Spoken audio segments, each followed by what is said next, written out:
열왕기상 17장 오므리가 행한 그 열왕기상 17장입니다. 1절로 7절까지. 기록되지 아니하였느냐.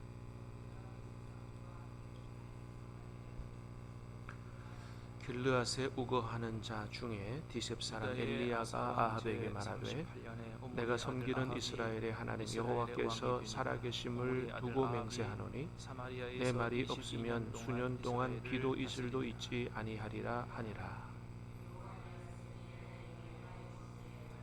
너는 여기서 떠나 동쪽으로 가서 요단 앞 그릿 시냇가에 숨고 오히려 가볍게 여기며 시돈 사람의 왕 엣바알의 딸 이세벨을 아내로 삼고 그가 여호와의 말씀과 같이 하여 곧 가서 요단 앞 그릿 시냇가에 머물매 또 아세라상을 만들었으니 그는 그 이전에 이스라엘의 모든 왕보다 같이 읽습니다. 이스라엘 하나님 땅에 비가 내리지 여호와의 아니하므로 신이 얼마 후에 그 시내가 사람 마르니라. 아멘. 그가 그 터를 쌓을 자, 때에 오늘 말씀은 아들 아비람을 잃었고 하나님께서 그 성문을 세울 때에 타락한 막내 아합 아들 왕에게 수국을 잃었으니 엘리야 여호와께서 선지자를 눈의 아들 여호수아를 보내시는 통하여 그 하신 내용이 말씀과 기록되어 같이 있습니다. 되었더라. 오늘 본문도 우리에게 많은 것들을 말씀해 주는데 오늘 말씀은 첫 번째는 이스라엘의 바로 우리 하나님은 은혜로우신 하나님이다 라는 것. 은혜로우신 하나님이다. 자, 1절 말씀 우리 다시 한번 보겠습니다. 시작. 길르앗에 우거하는 자 중에 디셉 사람 엘리야가 아합에게 말하되 내가 섬기는 이스라엘의 하나님 여호와께서 살아계심을 두고 맹세하노니 내 말이 없으면 비도 이슬도 있지 아니하리라 하니라. 아멘. 술독에 빠진 자, 4대 왕 엘라를 오늘 본문에서 나타난 하나님의 은혜 첫 번째는 뭐냐 하면 바로 엘리야를 보내신 것입니다. 모든 아합 왕에게 베푸신 하나님의 은혜가 첫 번째는 엘리야를 보낸 거다. 여러분 우리가 어제 말씀에서 봤습니다만 아합 왕의 시대가 어떤 시대라 그랬어요? 북이스라엘의 여러 왕들 다스리던 왕이 되어 시대 왕위에 중에서도 오를 때에 가장 타락한 시대, 가장 영적으로 타락한 시대가 바로 아합 왕의 시대거든요. 그래서 뭐 여로보암이 세운 그 금송아지 제단에 절하는 것은 뭐 일도 아니고 특별히 아합 왕이 무슨 큰 죄를 졌다 그랬냐 하면 저 시돈의 딸 시돈의 공주인 이세벨을 자기 아내로 맞아가지고 바알 숭배를 들여온 거예요. 바알 숭배를 들여와서 온 이스라엘이 바알 숭배에 빠지도록 한 이런 장본인이 아합 왕이었다라고 하는 것이죠. 자, 이런 아합 왕에게 하나님이 귀히 쓰시는 엘리야 선지자를 보내서 하나님의 말씀을 듣게 한다라고 하는 거죠. 여러분 이게 얼마나 놀라운 은혜예요? 여러분 하나님의 말씀을 들을 수 있다는 자체가 여러분 큰 은혜인 줄로 믿습니다. 하나님의 말씀을 들을 수 있는 것, 또 하나님의 말씀이 들리는 것, 이게 굉장히 큰 은혜예요. 왜요? 살아날 수 있기 때문입니다.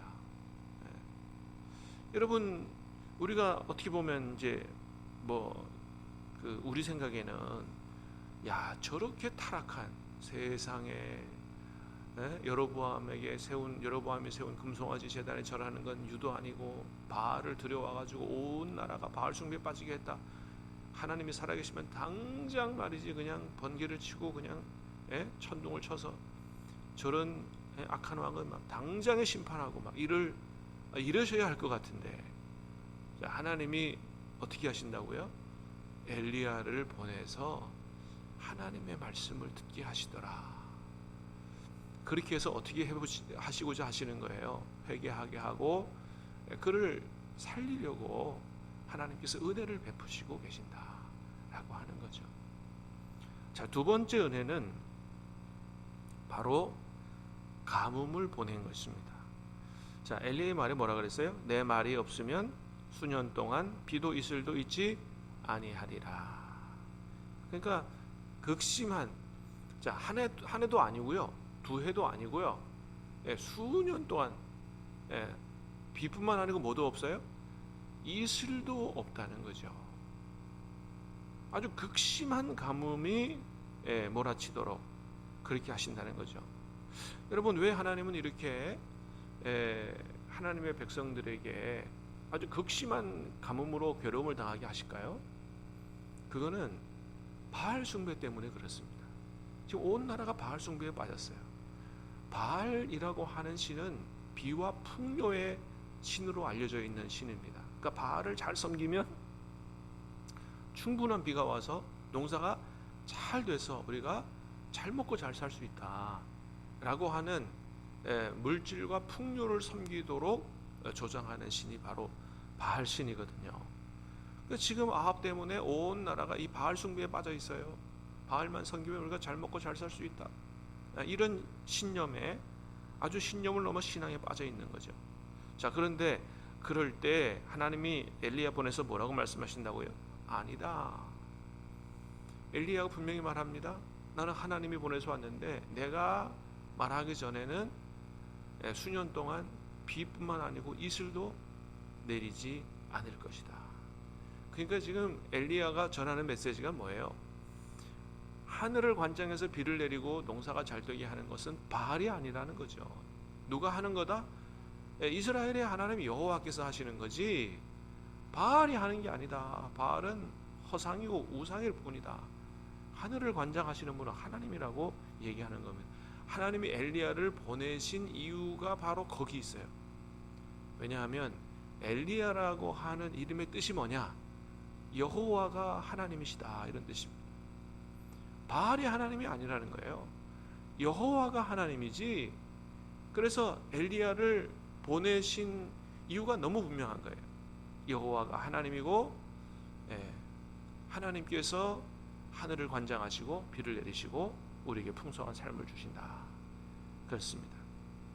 그래서 하나님이 이 아합 왕에게 극심한 가뭄을 보내신 이유는 진짜 하나님이 누구냐, 우리가 섬길 하나님이 누구냐를 바르게 알게 하는 은혜를 베푸시려고 했던 것입니다. 그래서 여러분, 그냥 잘 먹고 잘 사는 풍요를 누리는 것만이 복은 아니라는 겁니다. 왜요? 하나님을 모르고 잘 먹고 잘 살면 하나님을 찾을 이유가 없어요. 하나님을 찾지 않아요, 사람들이. 세상의 물질과 풍요 때문에 하나님을 잃어버린 사람들에게는 어떤 게 복이냐? 오히려 그거 잃어버리고 극심한 가난에서 고생하는 게 복이에요. 그래야 하나님을 찾을 수 있기 때문입니다. 그래서 사실은 여러분, 사실은 이 교회 안에 잘 이렇게 부자들보다도 어렵고 힘든 사람들이 많은 이유는 하나님이 그 어렵고 힘든 일들을 통해서 우리를 구원하시고자 하시는 하나님의 은혜도 그 안에 들어가 있는 것입니다. 사실은 우리가 어려움이 하나도 없었으면 우리 중에서도 하나님을 안 찾을 사람들이 얼마든지 많았을 거예요. 그런데 하나님이 우리에게 이런저런 모양으로 하나님을 찾을 수 있도록 그렇게 은혜를 베푸셨다라고 하는 것이죠. 그러므로 사랑하는 여러분, 우리가 하나님의 복을 받아서 아무리 많은 큰 부자가 된다 할지라도, 정말로 부족함이 없이 차고 넘친다고 할지라도 그것 붙들고 살지 말고, 그게 하나님이 아니고 하나님, 여호와 하나님, 그 하나님이 우리의 생명의 주인이 되시고 복의 근원 되시는 하나님이시다라는 사실을 굳게 믿고 변함없이 하나님 사랑하여 하나님만 섬겨 살게 되기를 주님의 이름으로 축복합니다. 물질은 하나님께서 우리에게 하나님의 일을 더 잘하라, 하나님을 더 잘 섬기라고 맡겨주신 것이다 라는 그런 진실된 고백으로 하나님이 기뻐하셔서 더 크게 채우시는 그런 은혜와 복이 있게 되기를 다시 한번 주님의 이름으로 축복합니다. 자, 두 번째는 우리는 떡으로만 사는 게 아니라 하나님의 말씀으로 산다는 것을 오늘 본문에서 다시 한번 분명하게 보여주신다라고 하는 겁니다. 자, 2절에서 6절까지 다시 한번 보겠습니다. 시작. 여호와의 말씀이 엘리야에게 임하여 이르시되 너는 여기서 떠나 동쪽으로 가서 요단 앞 그릿 시냇가에 숨고 그 시냇물을 마시라. 내가 까마귀들에게 명령하여 거기서 너를 먹이게 하리라.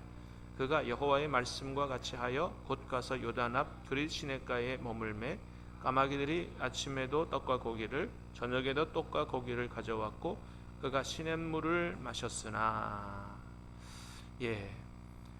하나님이 아합 왕에게 가서 내 말이 없으면 수년 동안 비도 이슬도 없을 거다. 어떻게 말하면 경고성 내지는 막 협박성 이런 말씀을 전하게 했죠. 그러니 그 얘기를 들은 아합 왕이 얼마나 화가 났겠어요. 아니 네가 뭔데 말이지 한 나라의 왕인 나에게 와가지고 이런 협박성 경고를 해. 그 목숨이 위태로울 수 있잖아요. 그러니까 하나님이 어떻게 하셨어요? 그러니까 참 하나님이 하시는 일은 알다가도 모를 일이에요. 아니 하나님께서 오른손 장에 꽉 붙잡고 아합 왕이 털끝도 못 건드리게 하시면 되지.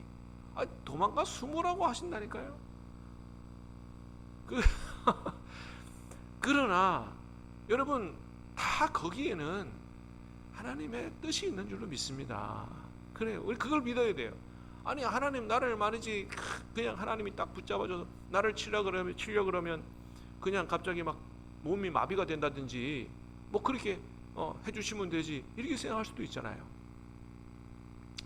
제가 이전에 서울에서 섬기던 교회 담임 목사님의 간증이에요.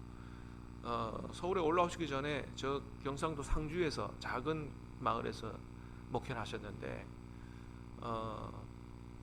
이제 그 교회 열심히 나오시는 여자 성도님 한 분 계셨대요. 남편은 당연히 안 나오죠. 뭐 부인이 날마다 교회 가서 묵기도 하고 산다고 뭐 불만이 이만저만이 아니에요. 뭐 어떻게 저떻게 해도 안 되니까 이 남편이 너무 화가 나가지고 술을 잔뜩 먹고 이 목사 가만히 안 둔다고 이 목사를 죽이겠다고 오늘 그리고 낫을 들고 교회로 찾아왔어요. 그게 큰일 난 거 아닙니까? 저 밖에서 지금 낫 들고 들어오고 있는데. 근데 어떻게 됐냐면 그 사람이 낫을 들고 성전 문지방을 넘어 들어오면서 바로 눈이 멀어버렸어요. 그냥 그 자리에서 쓰러져 버렸어요. 그러니까 여러분이 하나님이 얼마든지 지키려면 그렇게 지키실 수 있어요. 손도 못 대게 하나님이 하실 수도 있어요. 그러니까 엘리야도 그렇게 하실 수 있잖아요. 그죠? 근데 어떻게 하라고요? 가서 숨어라. 저 시내가에 가가지고 동굴에 가 숨고 내가 까마귀 통해서 너 먹여 살리겠다 라고 하신 것입니다. 근데 또요 거기다가 엘리야는 아니 하나님 뭐 그렇게까지 하십니까? 뭐 하나님 두려우세요 아방이? 아니 나를 그냥 딱 지켜주면 되지 이렇게 안 하고 뭐래요? 아멘 하고 가서 또 숨었다는 거죠. 왜 그래요? 왜 그럽니까? 오늘 말씀을 통해서 하나님 우리에게 그걸 말씀해 주시기 위함이에요. 하나님 말씀에 순종하면 잘 이해 안 돼도 순종하면 어떻게 해요? 하나님이 책임지신다. 하나님이 먹여 살리신다. 할렐루야. 그거를 여러분 분명히 우리에게 말씀해 주시기 위해서 엘리야를 통해서 그렇게 이런 일들을 하시는 겁니다. 떡으로만 사는 게 아니에요. 하나님의 말씀으로 산다. 그래서 그렇게 실제로 하나님 말씀에 아멘 하고 가서 그릿 시냇가 동굴에 가 숨어 있었더니 어떻게 했다고요? 실제로 하나님이 까마귀를 통해서 음식을 보내서 먹고 살게 하셨다라고 하는 것이죠. 여러분 이런 예가 다른 예도 있어요. 이 이제 아합왕의 아내 이세벨이 하나님의 선지자들을 막 죽이려고 혈안이 돼 있을 때 선지자들이 동굴에 가 숨었다 그랬어요. 그때 이 엘리야에게는 실제 까마귀를 보내서 이렇게 먹인 것처럼 돼 있지만 그때 다른 선지자들 동굴에 숨어있던 선지자들에게는 어떤 까마귀를 보내셨냐 하면 왕궁을 맡은 자 오바다라고 하는 사람 그 사람을 까마귀로 보내신 거예요. 그 사람을 통해서 음식 먹을 거 제공해서 동굴에 숨어있는 선지자들이 먹고 살 수 있도록 오바다라고 하는 왕궁 신하를 통해서 하나님이 선지자들을 살렸다는 것을 볼 수가 있습니다. 그래서 그 하나님이 엘리야에게 그렇게 말씀하셨죠. 나중에는 하나님 이세벨이 막 엘리야를 죽이려고 그러니까 막 도망가가지고 그죠? 로뎀나무 밑에서 나 죽여주십시오. 나밖에 안 남았습니다. 그럴 때 하나님이 뭐라 그러세요? 아니다 왜 너밖에 안 남았냐? 바알에게 무릎 꿇지 않는 7,000명을 내가 두었다 하고 말씀하십니다. 그런 사람들을 이런 오바다라고 하는 사람들, 또는 실제 까마귀를 보내든지 사람을 보내든지, 그래서 하나님이 먹여 살렸다라고 하는 사실들을 성경에 기록해 놓은 것이죠. 그렇습니다. 하나님은 어떤 경우에도 세상의 물질과 풍요에 무릎 꿇지 않고 신실하게 하나님을 의뢰하여 하나님 말씀에 순종하고자 그렇게 바알에게 무릎 꿇지 않고 살려고 하는 성도들의 삶을 하나님께서 책임지시고 필요한 사람을 보내서 필요한 손길을 통해서 하나님이 우리의 필요를 채우신다라고 하는 것을 오늘 말씀에서 우리에게 말씀하고 계시는 것입니다. 여러분, 맨 마지막 절에도 보니까 뭐라고 말씀하세요? 맨 마지막 절 7절 시작. 땅에 비가 내리지 아니하므로 얼마 후에 그 시내가 마르니라. 이제 그 시내도 말랐어요. 그 물이 없습니다. 그죠? 예. 그럼 이제 어떻게 해요? 물 못 먹으면 죽는 거 아니에요. 그죠? 근데 그 다음에 하나님 뭐라 그러신다고요? 이제 내일 우리가 보게 될 말씀, 이제는 시돈에 있는 사르밧 과부에게로 보내시죠. 그러니까 또 살 수 있는 길을 또 여시는 거예요. 할렐루야. 사랑하는 여러분, 하나님이 우리의 선한 목자가 되시는 줄로 믿습니다. 그 목자를 따라 순종하고 살 때 부족함이 없도록 채우셨다, 은혜 주셨다, 다윗이 고백하고 있습니다. 오늘도 많은 사람들은 세상의 물질과 풍요를 쫓아 바알에게 숭배하는 것처럼 하고 삽니다. 그러나 하나님의 백성들은 그렇게 살아서는 안 된다.